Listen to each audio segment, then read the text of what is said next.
Indonesia is an adventurer's paradise. It's a land of fire and beauty. Volcanoes pierce the sky. Hidden amongst these peaks is Mount Kelimutu.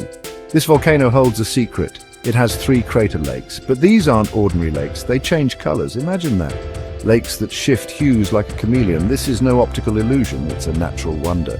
People travel from all over to witness it. The 3 lakes each have their own personality. Locals call them Tiwu Atabupu, Tiwu Nuamuriku Fai, and Tiwu Atapolo. The first lake, Tiwu Atabupu, is usually blue or green. It's the westernmost lake.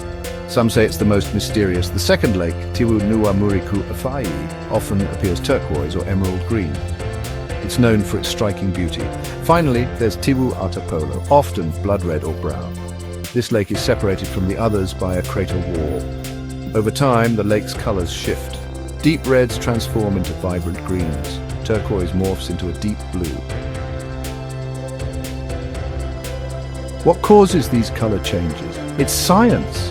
Volcanic vents release gases into the water. These gases include sulfur dioxide and hydrogen sulfide. The gases react with minerals in the lake. This creates different colors. The water temperature, rainfall, and sunlight also play a role. It's like a giant chemistry experiment, but instead of test tubes, it's happening in volcanic lakes. Amazing, right?